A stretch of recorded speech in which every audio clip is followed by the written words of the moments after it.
A imunodeficiência relacionada ao HIV é o maior fator de risco para as infecções oportunistas.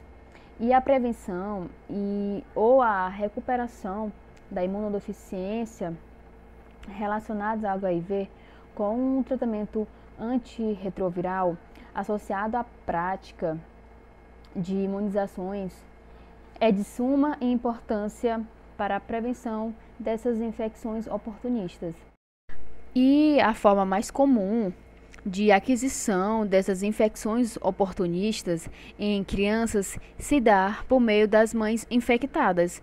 Além disso, os anticorpos que passam pela placenta e que protegem as crianças contra algumas infecções sérias podem ser menos efetivas ou estar presentes em menor quantidade do que nas crianças de mulheres não infectadas.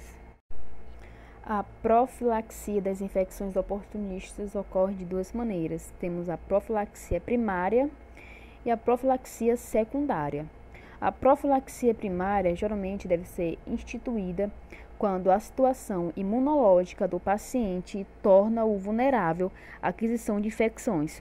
Por vezes, essa profilaxia é indicada após a exposição a situações epidemiológicas de risco. A profilaxia secundária deve ser indicada após a resolução de um processo infeccioso oportunista ou em presença de infecção latente, para diminuir a chance de reincidência ou reinfecção. Para a interrupção da profilaxia, utilizam-se critérios de reconstituição imune ou critério de tempo, em caso de profilaxia primária. Pneumonia por pneumocistis girovse continua sendo uma importante doença definidora de AIDS. A maior incidência ocorre no primeiro ano de vida, com picos de incidência entre 3 e 6 meses de idade. É uma doença de alta mortalidade, porém de tratamento eficaz, e seu manejo deve ser realizado em tempo. Mycobacterium tuberculosis. Crianças com idade inferior a 5 anos e aquelas com HIV têm maior susceptibilidade a desenvolver tuberculose, com pico nos 12 meses após a infecção. Ocorre doença progressiva, inclusive meningite e sepse bacteriana, mais comum em crianças pequenas e com um comprometimento imunológico mais grave. Varicela zoster. A profilaxia primária está indicada nas seguintes situações: exposição em crianças não vacinadas, ou que recebem 2 doses da vacina, ou que têm histórico negativo para varicela, ou exposição à varicela mesmo em crianças com história de varicela prévia, ou que recebem 2 doses da vacina, desde que apresentem imunodepressão grave ou moderada. Toxoplasma gondii. O principal modo de transmissão da infecção por Toxoplasma gondii em crianças é a via congênita, ocorrendo quase exclusivamente recém-nascido de mães que adquiriram a infecção durante a gestação. Crianças mais velhas, adolescentes e adultos jovens tipicamente adquirem a infecção por via oral, pela alimentação ou ingestão acidental dos oocistos em solo ou água contaminadas. O risco estimado de transmissão materno-fetal em mulheres não infectadas pelo HIV durante a gestação é de 29%, variando em relação ao período gestacional em que a infecção ocorre. A taxa geral de transmissão materno-infantil do Toxoplasma gondii em mulheres infectadas pelo HIV não é conhecida. Entretanto, alguns poucos casos de transmissão materno-infantil em mulheres vivendo com HIV e gestantes são relatados. A sorologia deve ser realizada em todas mulheres com HIV durante o pré-natal, pois a imunossupressão, mesmo em caso de infecção crônica, pode levar à reativação e transmissão para o feto.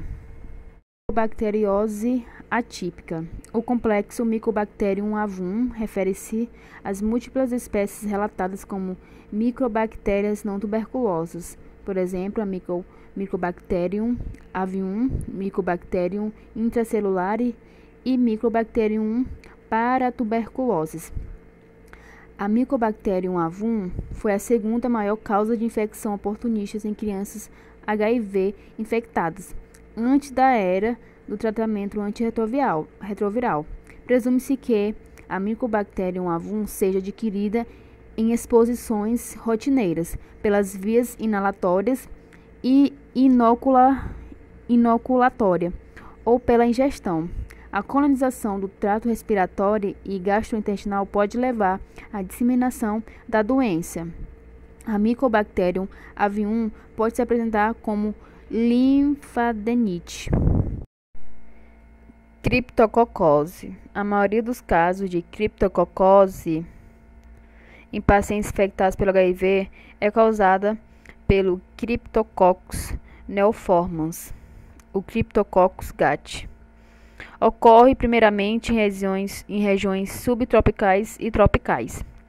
A criptococose ocorre menos frequentemente em crianças do que em adultos. A profilaxia, somente secundária, indicação na presença de doença prévia. Primeira escolha: fluconazol na dose de 6 mg por quilograma por dia. Alternativas: itraconazol na dose de 5 mg por quilograma por dia, 3 vezes por semana, ou